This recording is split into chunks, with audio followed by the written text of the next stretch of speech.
Hello friends, জেনেছি নতুন একটা ভিডিও নিতে স্পিড থেকে একটা আপডেট এসেছে। সেটা হচ্ছে এখানে দীপিকা পাডুকোন নাকি থাকছে না, এরকমটা খবর শোনা গেছে। তো এটা কিন্তু কনফার্ম হয়ে গেছে, মেকার্সরা বলে দিয়েছে যে দীপিকা পাডুকোন থাকছে না। দেখো এতদিন দীপিকা পাডুকোন একটা পুরো কাজ তৈরি হয়ে গেছিল, যার শুটিংটা কিন্তু দেখো রাজা সাহেবের শুটিং যতক্ষণ না শেষ হয়ে, যতক্ষণ না রিলিজ করছে ততক্ষণ কিন্তু স্পিরিটে শুটিং স্টার্ট হবে না, এটা তোমাদের আমি বলেও দিয়েছিলাম। তো এটাই একদম ফাইনাল যে আগে রাজা সাহেব হলে রিলিজ করবে, সেপ্টেম্বরে হলে রিলিজ করবে। এর মাঝে কিন্তু ফৌজির পুরো 40 দিনের একটা শিডিউল স্টার্ট হবে, মানে একটা লং একটা 40 দিনের পুরো শুটিং হবে, যেখানে প্রভাস কিন্তু জয়েন করেছে। এবং তারপরে এই যে যখন সেপ্টেম্বরে সিনেমাটা রিলিজ করবে, তারপরে এই বছরের শেষে কিন্তু স্টার্ট হতো স্পিরিট, কারণ স্পিরিটে সবকিছু রেডি আছে, তো শুটিং স্টার্ট হতো। কিন্তু এর মধ্যে খবর এসে গেছে যে দীপিকা পাডুকোন করছে না, কারণ দীপিকা পাডুকোনের যেটা হয়েছে, দেখো প্রথমে দীপিকা পাডুকোন 20 থেকে 25 কোটি চেয়েছিল, এবং সেটাতে কিন্তু রাজিও হয়ে গেছিল মেকার্সরা, মানে সন্দীপ রেড্ডি বাংলা রাজি হয়ে গেছে। দেখো এখন আমাদের ফিল্ম ইন্ডাস্ট্রি, যদি তোমরা শাহিদ কাপুর বলো, তো শাহিদ কাপুরের কিন্তু ফিস হচ্ছে 20 থেকে 25 কোটি। কিন্তু দীপিকা পাডুকোন যে মানে জওয়ান বলো 1000 কোটি দিয়েছে, পাঠান বলো, কালকি বলো, তো এত সিনেমা 1000 কোটি দেওয়ার পর অবশ্যই তার ডিমান্ড অনেক বাড়বে।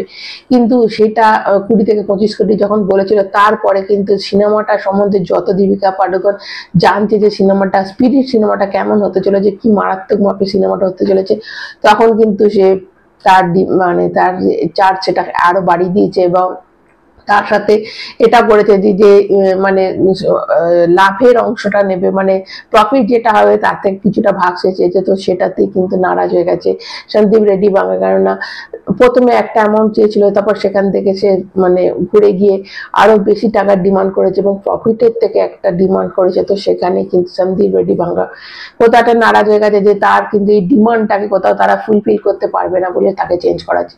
কিন্তু তাহলে নেক্সট কে হবে সেটা নিয়ে কিন্তু এখনো কনফিউজ। দেখো খারাপ খবর এটাই যে একটা পুরোপুরি যখন ঠিক হয়ে যায় সিনেমার কাস্টিং, যখন তখন ডিরেক্টরের মাথাতেও পুরো সেট হয়ে যায়, তো সেই ক্ষেত্রে নতুন নায়িকা করতে গেলে দেখো সবাই যে অনুষ্কা শেট্টি বলো, তমন্না ভাটিয়া বলো, বা এই যে কিছু কিছু অ্যাক্ট্রেস আছে যারা আমাদের প্রভাসের সঙ্গে বেশ ভালো খাপ খায়, তো সেইখানে দাঁড়িয়ে কাকে নেওয়া হবে, এটা কিন্তু একটা বড় প্রশ্ন হয়ে গেল। তো সন্দীপ রেড্ডি বাংলা এমন কাউকে নেবে না যে জড়িটা আগে খুব ফেমাস হয়ে গেছে। তো সাধারণত নতুন কোনো জড়ি তৈরি করবে, এটা তো বোঝা যাচ্ছে। কিন্তু যে সিনেমাটা মানে দেখো এটাও ঠিক যে আমাদের যে রাজা সাহেব সিনেমাটা অনেকটা পেছিয়ে গেল সেপ্টেম্বর, যেটা জুলাই মাসে রিলিজ হওয়ার কথা ছিল সেটা পেছিয়ে গিয়ে একদম এপ্রিলে প্রথমে রিলিজ করার কথা ছিল, সেটা সেপ্টেম্বরে করছে। তো সেপ্টেম্বরে যতক্ষণ না রিলিজ করছে ততক্ষণ কিন্তু তার সে স্পিরিটের কাজ শুরু করবে না। এবং এর মাঝে কিন্তু 40 দিনের একটা পুরোপুরি ডেট ফিক্সড হয়ে গেছে, যেটা আমাদের ফৌজিতে ক্যাস্টিং ফৌজি শুটিংয়ে কিন্তু প্রভাস 40 দিন কাজ করবে, এখন টানা 40 দিন কাজ করবে। তো তারপরে যখন ফৌজি শুটিংটা অলমোস্ট শেষ হয়ে আসবে এবং দি রাজা সাহেব যখন একদম রিলিজ করে যাবে, তখন কিন্তু শুরু হবে। কিন্তু যেই ব্যাপারটা ছিল একদম রেডি, সেটা কিন্তু আবার নতুন করে খোঁজ শুরু হবে, নতুন করে স্ক্রিন মানে একটা যেটা দেখো এখন প্রি প্রোডাকশনের কাজ হয়তো হতো, এখন রিহার্সাল হতো, তো যেটা হয় কিন্তু সেখানে আবার নতুন করে নায়িকা খোঁজা হবে।